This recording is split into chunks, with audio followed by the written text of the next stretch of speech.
नमस्कार दोस्तों, संकल्प मैथ्स क्लासेस में आपका स्वागत है। लाभ हानि का पार्ट 4 हल कर रहे हैं हम। इसका पहला सवाल है, एक व्यक्ति दो कुर्सियां 120 रुपये प्रति कुर्सी की दर से बेचता है। एक कुर्सी पर 25% का लाभ कमाता है और दूसरी पर 25% की हानि उठाता है। इस प्रकार उस व्यक्ति की कुल हानि कितने रुपए की हुई है। इसमें रुपए में पूछ रहा है, हानि कितने रुपए की हुई है, परसेंटेज में नहीं पूछ रहा है। अगर परसेंटेज में पूछता तो हम सीधा सीधा सवाल हल कर देते और हल हो जाता। और एक चीज़ और है इसमें कि प्रत्येक कुर्सी का, दो कुर्सियाँ हैं, एक कुर्सी की कीमत कितनी है, 120 रुपये है। तो दो कुर्सियों का सेलिंग प्राइस कितना हो गया, 240 रुपये हो गया। ये सेलिंग प्राइस है, बेच रहा है। तो एक कुर्सी का सेलिंग प्राइस, जो टोटल सेलिंग प्राइस है वो कितना हो जाएगा, एक कुर्सी का सेलिंग प्राइस कितना है, 120 रुपये, और प्लस दूसरी का 120 रुपये।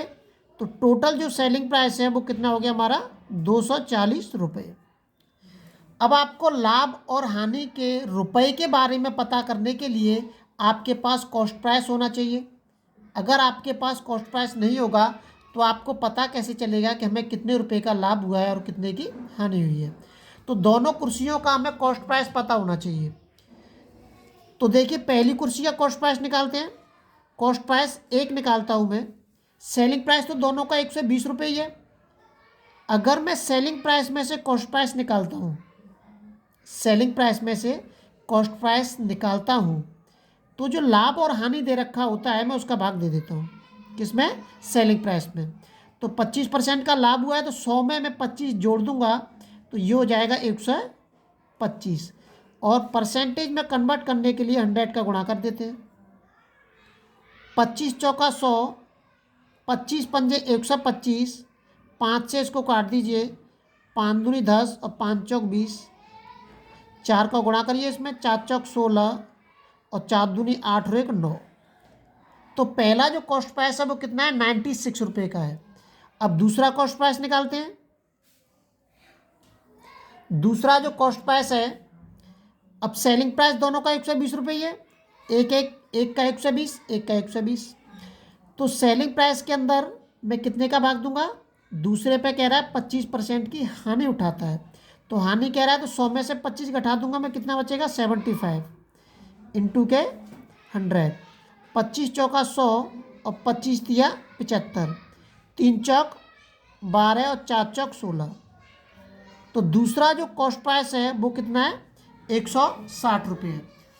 टोटल सेलिंग प्राइस 240 और टोटल कॉस्ट प्राइस कितना हो जाएगा, जोड़ दीजिए इसको, 6 9 6 15 है और 256 रुपये।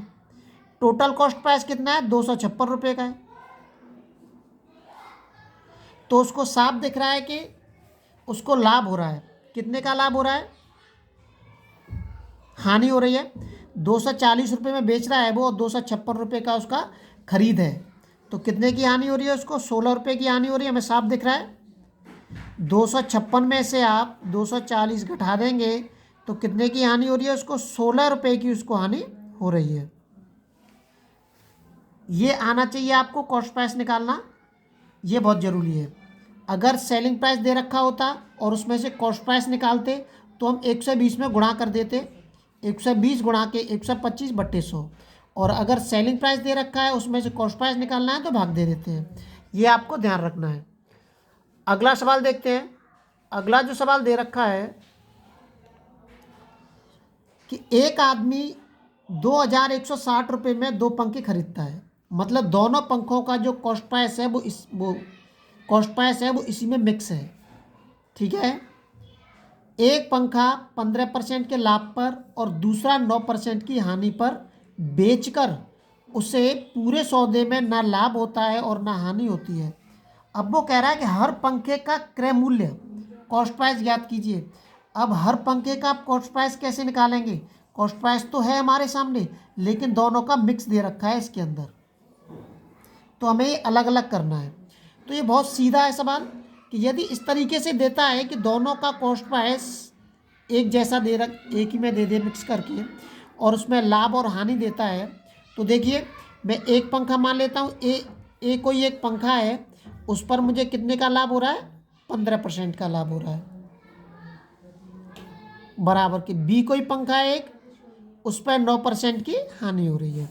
ठीक है, ये प्रश्न के अंदर दे रखा है। परसेंटेज से परसेंटेज खत्म हो जाएगा। 3 तरह का 9 और 5 15। अब मैं बी को ए के नीचे ले जाऊंगा और 5 को 3 के नीचे ले जाऊंगा। तो यहां से मुझे पता क्या चल जाएगा? अनुपात पता चल जाएगा इन दोनों का, 3:5। यदि कुल मिक्स दे रखा है कोई भी लाभ हानि कुछ भी, उसमें से अगर मुझे वो अलग अलग करना है तो मुझे अनुपात पता होना चाहिए। अगर आपको अनुपात नहीं पता है तो आप उसमें से अलग अलग नहीं कर सकते हैं। तो आप विशेष ध्यान रखें, कोई भी सवाल आए तो पहले आप अनुपात की तरफ जाएंगे कि हम इसका अनुपात कैसे निकालें। तो देखिए, ए का मान निकाल लेते हैं। ए कितना दे रखा है? 3 इंटू के टोटल दे रखा है 2160 बटे इन दोनों का योग 8 हो गया। 8 का इसमें भाग दे दीजिए। 8 दूनी 16 है और कितने बचे? 5, 8 सत्ते 56, 270 बार कट गया। 270 का इसमें गुणा कर दीजिए। 8 दूनी 16 और 5 बचे, ठीक है। 3 का इसके अंदर गुणा कर दिए। 3 सत्ते 21 और 3 दूनी 6, 7, 8, 810। तो ए का जो कॉस्ट प्राइस है वो कितना है? 810 है। तो बी का कॉस्ट प्राइस या तो ऐसे ही निकाल लीजिए आप, केवल 3 की जगह 5 करना है आपको, कैलकुलेशन कर दीजिए। और या 810 को इसमें से घटा दीजिए, इसमें से 2160 में से, तो बाकी का जो कॉस्ट प्राइस है वो दूसरे का होगा। ठीक है, तो इसमें से घटा देते हैं सीधा हम। 2160 में से घटा दीजिए 810, कितना आ जाएगा? 0, 6 में से गया तो 5, 11 में से 8 जाएंगे 3, 1350 रुपये। दूसरे का कॉस्ट प्राइस कितना दे रखा है? 1350 रुपये।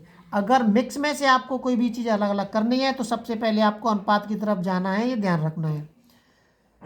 और अनुपात जैसे ही आपको पता चल जाएगा तो इस विधि से ऐसे आप हल कर सकते हैं। अगला सवाल देखते हैं। अगला जो सवाल दे रखा है, एक व्यापारी 2 बैल प्रत्येक 8400 रुपये 8400 रुपये पर बेचता है। मतलब एक बैल की कीमत जो सेलिंग प्राइस है, एक बैल का जो सेलिंग प्राइस है वो 8400 है और उन पर न लाभ कमाता है और ना ही हानि। यदि उसने उनमें से एक को 20% के लाभ पर बेचा तो दूसरे को कितनी हानि पर बेचा होगा? बहुत ही अच्छा सवाल है। प्रत्येक की कीमत पता है हमें, वो सेलिंग प्राइस, प्रत्येक की सेलिंग प्राइस कितनी है? 8400। तो एक का ये दे रखा है उसने लाभ, तो अभी हमने देखा था अगर लाभ हानि दे रखा होता है और सेलिंग प्राइस दे रखा होता है तो मैंने कॉस्ट प्राइस अभी पहले सवाल में निकाला था। मैंने कैसे निकाला था कि 8400 सेलिंग प्राइस है। सेलिंग प्राइस में किसका? लाभ या हानि का मैं भाग दे दूंगा। 120 इंटू के 100, 12 सत्ते 84, कितना आ जाएगा? 7000। ये अभी हमने पहले निकाल चुके हैं पहले सवाल में। ये आ गया इसका कॉस्ट प्राइस। कितना आ गया कॉस्ट प्राइस? 7000। तो 7000 रुपये कॉस्ट प्राइस आ गया इसका। तो इसको लाभ कितने का हो रहा है? ये साफ दिख रहा है कि 7000 रुपये में कोई चीज़ खरीदी थी उसने और 8400 रुपये में बेची है, तो कितने का लाभ हो रहा है? हमें साफ दिख रहा है 1400 रुपये का लाभ हो रहा है। तो यदि उसको 1400 रुपये का लाभ हुआ है, लाभ पहला लाभ, लाभ 1, तो जो हानि कह रहा है वो हानि भी कितने की हुई होगी? 1400 रुपये की। 1400 रुपये की हानि हुई होगी उसको, क्योंकि जभी तो हमें पता चलेगा क्या कि न लाभ कमाता है ना हानि सहता है। तो जितने का लाभ हुआ उतने की उसको हानि हुई होगी, इसलिए उसको ना तो पूरे सौदे पर कोई लाभ हुआ है और ना ही उसको पूरे सौदे पर कोई हानि हुई है। तो इसलिए तो कॉमन सेंस ही बात है कि उसको हानि भी 1400 रुपये की हुई होगी। तो ये हानि आ गई। अब सेलिंग प्राइस पता है सबका 8400 रुपये, दोनों का 8400 रुपये सेलिंग प्राइस। तो अगर मैं कॉस्ट प्राइस निकालूं दूसरा तो कैसे निकालूंगा? सेलिंग प्राइस तो मुझे पता है 8400 रुपये है, लेकिन 8400 रुपये में जो बेच रहा है वो हानि पर बेच रहा है दूसरे बैल को। कितने की हानि पे बेच रहा है? 1400 रुपये की हानि पे। और अगर मैं 1400 रुपये इसमें जोड़ देता हूँ तो ये क्या हो जाएगा, उसका कॉस्ट प्राइस निकल के आ जाएगा। तो उसका कॉस्ट प्राइस कितना रहा होगा? 9800 रुपये। 9800 रुपये की चीज़ उसने कितने में बेची थी? दूसरा बैल उसने 8400 रुपये में बेचा था। दूसरे की कॉस्ट प्राइस 9800 थी, 8400 में बेचा था। पहले की कॉस्ट प्राइस 7000 थी, 8400 रुपये में बेचा था। तो पहले पर उसको 1400 का लाभ हुआ था, तो दूसरे पर 1400 की हानि हुई थी। अब आपको इस हानि को परसेंटेज में कन्वर्ट करना है। हानि को परसेंटेज में कन्वर्ट करना है। तो 1400 रुपये की हानि हुई है उसको, ये कितने पे हुई है? 9800 पे हुई है। इंटू के 100, 0 से 0 कट गया, 14 कन 14, 14 सत्ते 98। तो क्या आ गया है? 100/7% की उसको हानि हुई है। या आप ऐसे भी लिख सकते हैं, इसको भाग दे दिए, 14 सत्ते 98, 14 सत्ते 98, 14 और 2/7 वही चीज़ आएगी। 14 सत्ते 98, 98 और 2 100, 100/7।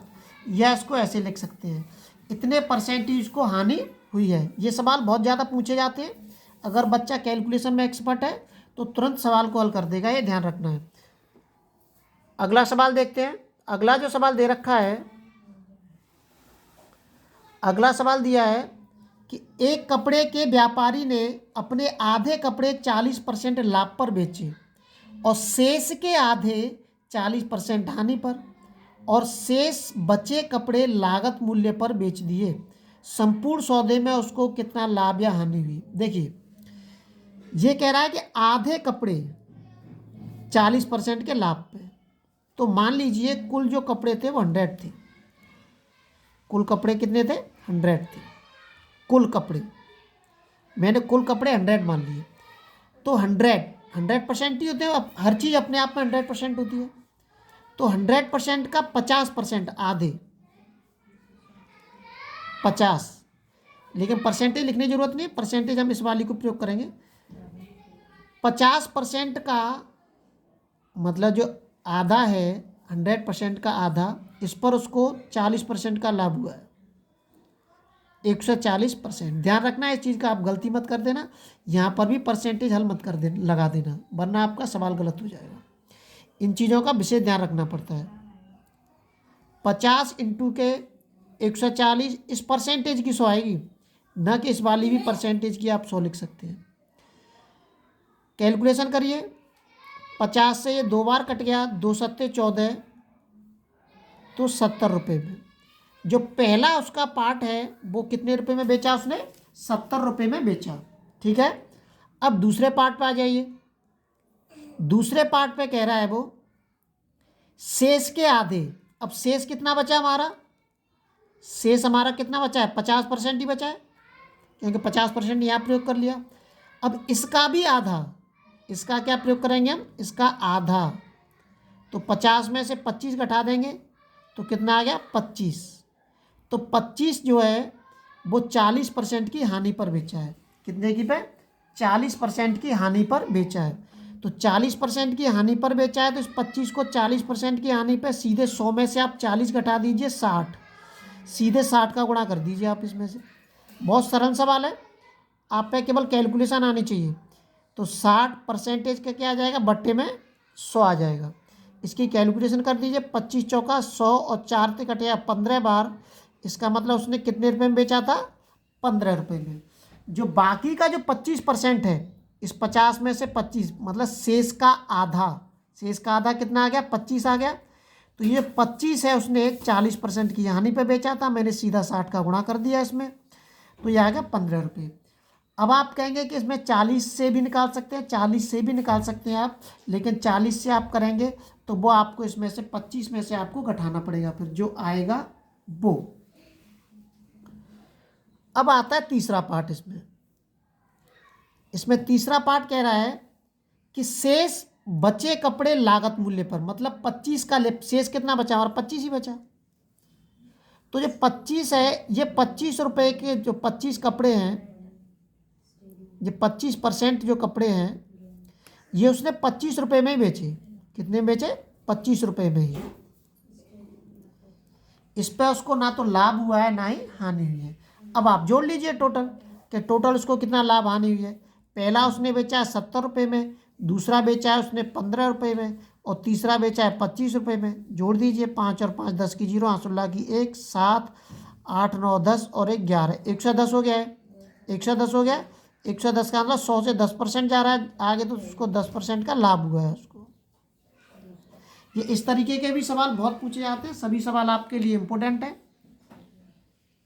वीडियो को अपने स्तर से एक बार शेयर और सब्सक्राइब जरूर करें।